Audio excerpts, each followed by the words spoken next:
Pembebasan jalan napas yang kemarin saya belum sempat sampaikan adalah terkait dengan kasus tersedak. Kasus tersedak ini nanti pembebasan jalan napasnya menggunakan teknik yang namanya Heimlich maneuver.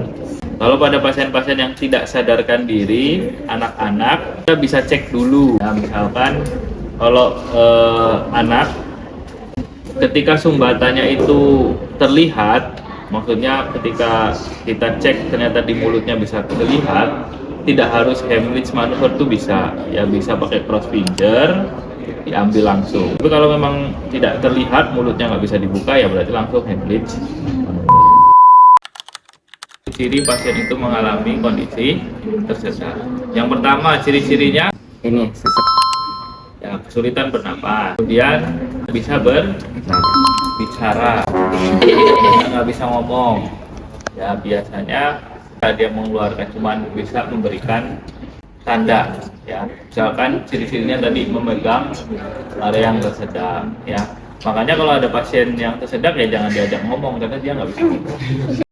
Dia akan nunjuk-nunjuk tersedak, kemudian bisa kesulitan bernapas, tidak bisa berbicara, biasanya ini menunjuk atau memegangi area leher. Nah, itu ciri-ciri pasien yang mengalami tersedak. Nah, pertolongan pertama yang harus kita lakukan tadi Heimlich maneuvernya gimana? Kita penolong ada di belakang pasien. Kemudian kaki itu bikin kuda-kuda yang siap, ya, itu ada di sela pasien. Kemudian posisi pasien diminta agak menunduk. Tangan kita nanti bentuknya gini ya, bukan gini, tapi gini. Cari ulu hatinya. Jadi posisinya bukan seperti ini, posisi seperti ini. Karena kalau seperti ini lebih dalam nih nanti maksudnya. Kalau ini nggak begitu. Kemudian cari ulu hatinya langsung. Jadi tidak usah lama-lama. Tundukkan pasiennya, cari ulu hati, pegang. Ini kita hentakkan ke dalam dan sambil diangkat. Nah, jadi posisinya ke dalam gitu ya. Sebanyak berapa kali? Enggak. Sebanyak berapa kali? 5 kali hentakan. Kalau 5 kali hentakan tidak mau keluar, nanti pertolongan yang selanjutnya yaitu back blow, ditepuk punggungnya. Tepuknya nanti, ini kan ada tulang skapula ya, di antaranya ini tulang skapula. Ditepuknya gimana? Hentakannya ke dalam, ke atas gini. Ya, nepuknya yang mantep. Maksudnya kita tidak boleh ragu-ragu, biar memang membantu mengeluarkan si benda asingnya. Nah, ini dilakukan kalau sudah 5 kali hentakan tidak keluar. Tapi kalau dihentakkan sekali aja terus keluar ya sudah, tidak perlu dilanjutkan. Gitu ya. Jadi ketika ada pasien disedak, langsung ambil posisi. Instruksinya sederhana. Ketika saya melakukan tindakan sambil usaha untuk dibatukkan, intinya itu aja. Ya, jadi ketika saya melakukan pertolongan sambil usaha untuk dibatukkan, ya. Nah, ini langsung ke dalam, ke atas gini ya, posisinya ya. Nah, ini posisi nunduk, harus nunduk. Nah, gitu ya. 1, 2, 3, 4, 5. Nah, kalau belum keluar yang berikutnya. Nah, ketika mau back blow sambil dipegangin ya. Takutnya ketika kita pukul, karena kita harus kencang mukulnya. Lanjut 1, 2, 3, 4, 5. Ulangi terus sampai keluar. Kalau sudah lebih dari 2 menit tidak keluar, sampai pasiennya tidak sadarkan diri, lanjutannya RDP. Nah, biasanya dia akan henti jantung, henti napas. Itu kalau memang tidak bisa dikeluarkan. Syarat rukuhnya segimana? Syarat rukuhnya pas kayak gini. Yang penting membungkuk posisinya. Jangan terlalu tegak. Kalau terlalu tegak nggak keluar nanti. Nah, posisi membungkuk.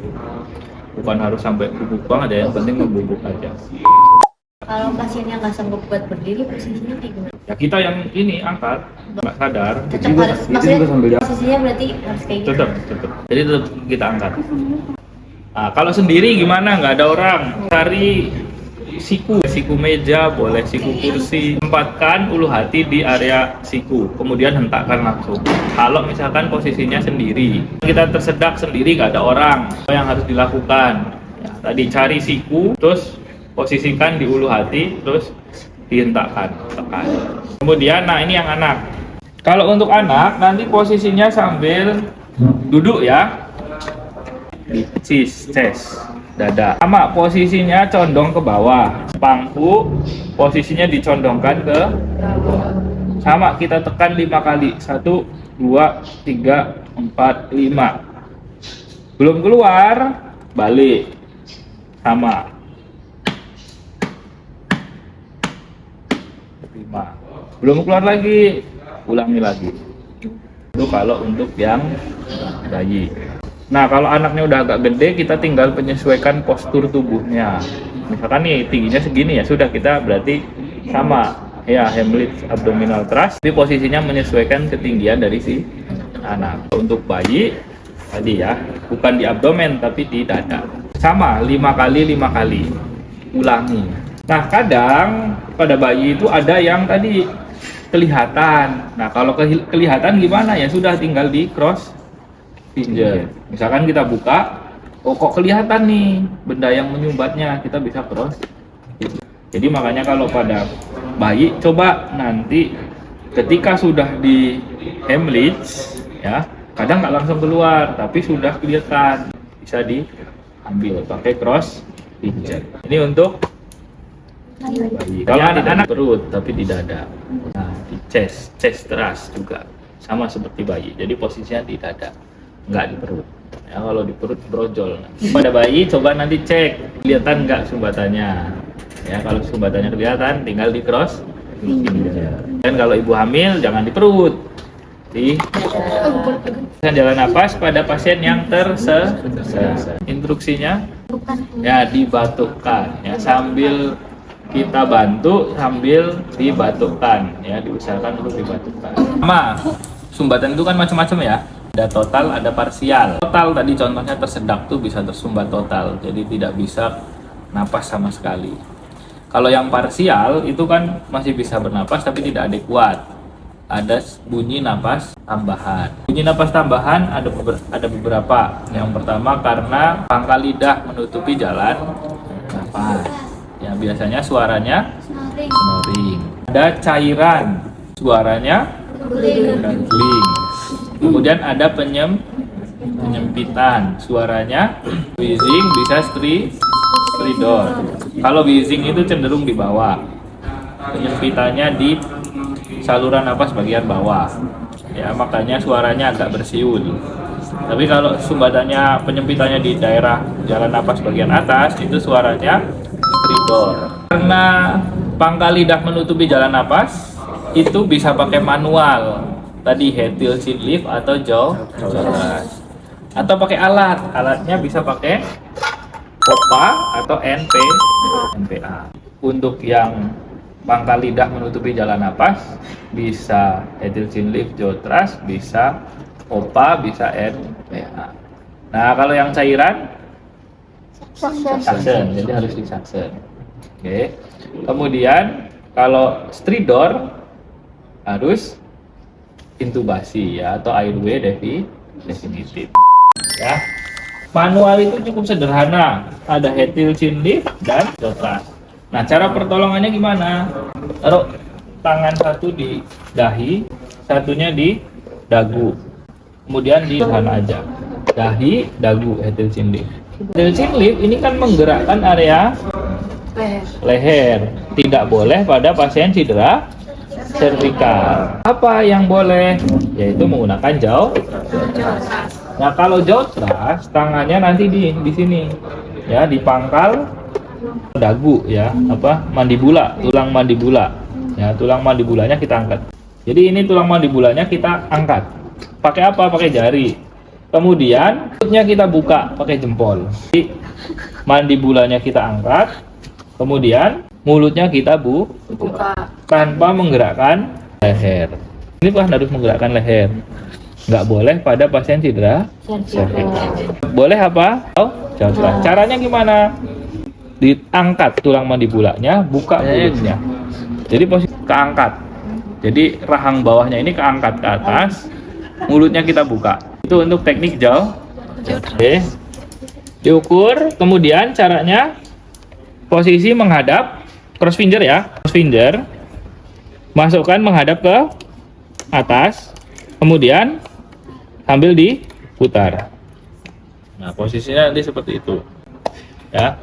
Cara ngelepasnya tinggal di tarik. Karena kalau kepanjangan nanti muntah. Saya cari yang ukurannya pas. Kemudian beda nih, yang model seperti ini ada model seperti ini. Kalau pakai yang model seperti ini enaknya kalau dipasangin full bisa. Yang model seperti ini. Jadi kalau dia nggak dipotong nggak masalah.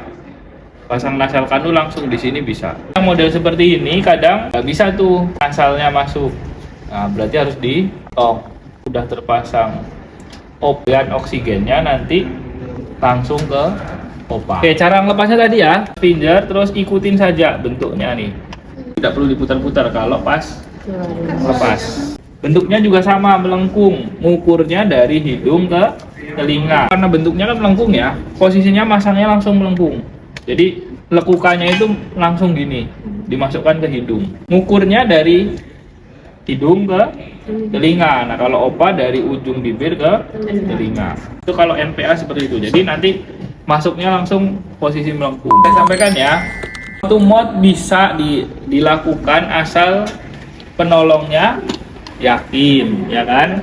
Kalau penolongnya tidak yakin gimana ya, minimal nunggu sampai alat datang. Ya. Nah, ketika alat sudah datang, minimal nih ada sungkup, jadi tidak langsung dari mulut ke mulut, bisa melalui sungkup. Nah, untuk pemberiannya sebetulnya sama aja ya, pemberian bantuan napas. Nanti posisikan seperti ini ya, kemudian kita tiup. Niupnya gimana sih? Nah, kalau tidak ada cedera servikal berarti head chin lift ya, head chin lift terus tiup. Nah, niupnya ini lihat pergerakan dinding dada. Tarik napas dulu, terus kita tiup. Jadi ngebuang napas kita tuh ditiupin ke pasien. Caranya gimana?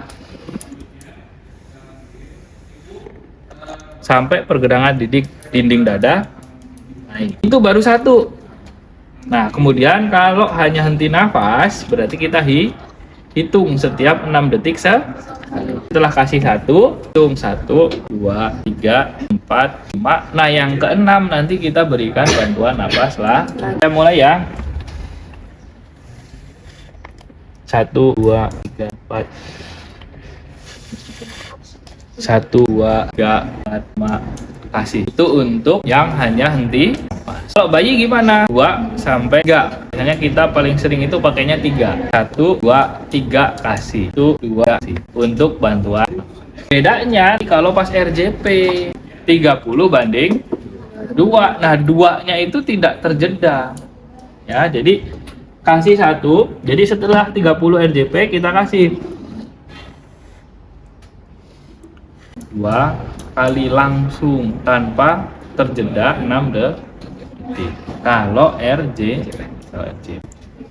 RJP nggak perlu dijeda sampai 6 detik, tapi 2 kali itu langsung. Tapi kalau pasiennya hanya henti nafas, ubah setiap 6 detik bantuan napas.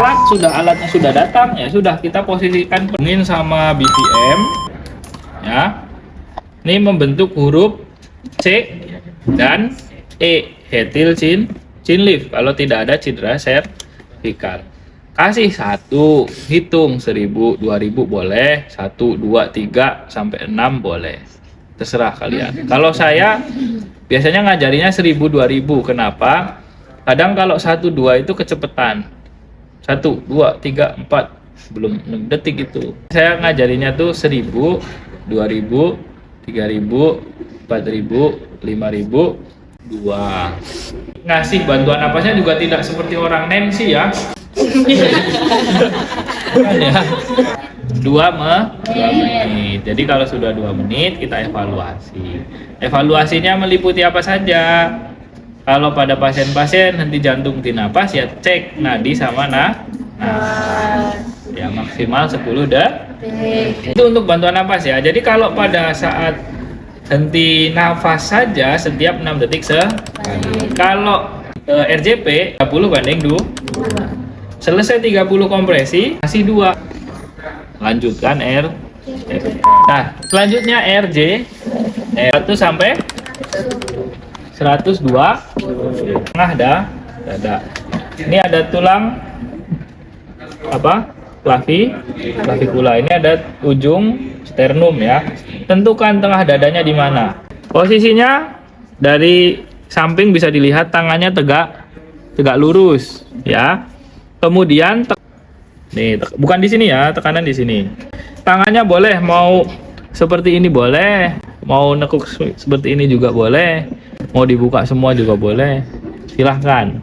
Yang penting tumpuannya ini. Tangan tegak lurus, tenaga ada di bahu dan pinggang.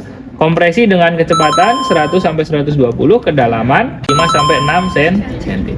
1 2 3 4 5 6 7 8 9 10. 1 2 4 5 6 7 8 9 20. 1 2 3 5 6 7 8 9 30. Buat napas. Tadi kalau misalkan pas sendiri mau melakukan mouth to mouth ya berarti head to chin lift. Kasih napas 1 2. Lanjutkan 1 2 3 4 5 6 7 8 9 10. 2 3 4 5 6 7 8 9 20. 1 3 4 5 6 7 8 9 30. Pindah. 1 2 3 4 5 6 7 8 9 10. 2 3 4 5 6 7 8 9 20. 1 2 4 5 6 7 8 9 30. Berapa menit? Kita boleh evaluasi setelah 2 menit. Evaluasinya gimana? Ya cek nadi, cek nah. Ini untuk teknik RJP 30/2. Pada anak-anak satu tangan. 4 5 6 7 8 9. 1 2 3 4 5 8 9. 1 2 3 4 5 7 8 30. Kalau 2 penolong jadinya 15/2. Kalau masih 1 penolong 30/2. Jempol sepertiga diameter dada. Nah, perbandingannya 3/1. 1 2 3. Kasih napas 1 2 3. 1 2 3. DRS CAP. Nah, DRS C. Pak, buka matanya Pak. Pak, bangun Pak. Cek nah. Caranya gimana? Look, listen and feel. 1 2 3 4 5 6 7 8 9 10. Tolong ada pasien henti jantung, panggil bantuan dan bawakan AED. Kemudian langsung koreksi. 1 2 3 4 5 6 7 8 9 10. 1 3 4 5 6 7 8 9 20. 1 2 5 6 7 8 9 30. Kasih napas 2. 1 2 3 4 5 6 7 8 9 10. 3 4 5 6 7 8 9 10. 2 3 4 5 6 7 8.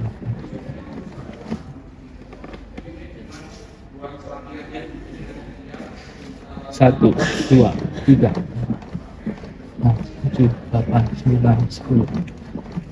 3 4 5 8 9 20. 1 2 3 5 6 7 8 9 30. Sudah 2 menit, maka cek 1, 2, 3, 4, 5, 6, 7. Nah, apa kesimpulannya? Masih belum ada nadi, belum ada napas, lanjutkan RCP. Kalau sudah ada nadinya, tinggal kasih bantuan. Kalau sudah ada nadi, sudah ada napas, nah, posisi recovery. Miring ya, dimiringkan pasien. Kayak gitu ya. Nah, kok tiba-tiba ada bantuan datang bawa alat? Satu di sini, satu menggantikan kompresi. Ya. Jadi kalau timnya datang, caranya gimana? Tepuk atau kasih kode untuk bergantian. Jadi begitu datang, misalnya nih bantuannya yang tadi kita panggil datang ya, bawa alat, ada tim lagi, nanti dikasih kode. Yang sedang menolong ini yang pertama kali menemukan, kasih kode untuk bergantian. Ya, kalau di bangsal gimana? Berarti yang melakukan RJP pertama adalah perawat bangsal. Kalau di rumah sakit ada tim code blue. Kalau tim code blue datang, perawat bangsal diganti sama tim code. Caranya tadi bisa ditepuk, bisa bilang aja gantian atau gimana. Yang jelas berarti nanti sudah ada yang di posisi atas. 30 kompresi, 2 napas buatan. 1, 2. Gitu. Ya. Lanjut aja kompresi, fokus kompresi. Napas, fokus napas. Ya. Nah, itu saya tadi mencontohkan cek nadi, cek napas di respon. Ya. Kalau cek nadi, cek napasnya di kompresi atau di sirkulasi, berarti saya ulangi ya, ini versi kedua ya. Aman diri, aman lingkungan, aman pasien. Pak, bangun Pak, buka matanya Pak. Tolong panggil bantuan dan bawakan AED. Kemudian cek 1, 2, 3, 4, 5, 6, 7, 8. Tidak ada nadi, tidak ada napas, lanjut kompres. Perbedaannya di situ. Ya. Kalau yang pertama aman diri, aman lingkungan, aman pasien. Panggil, langsung cek nadi. Tidak ada nadi, tidak ada napas, tolong panggilkan bantuan, bawakan AED. Kita RCP. Nah, bedanya di situ. Kalau saya cenderung yang mana? Cenderung yang di R. Jadi kita panggil itu beneran pasiennya posisi henti jantung, henti napas. Jadi jelas pemanggilannya. Panggilin bantuan sama bawain AED karena sudah jelas pasiennya henti jantung. Kalaupun cek nadinya di sirkulasi nggak apa-apa, itu antisipasi, nggak masalah. Jadi tidak ada yang sia-sia. Gitu ya. Oke. Bisa dipahami? Nah, sekarang silahkan kalau ingin mencoba, ini ada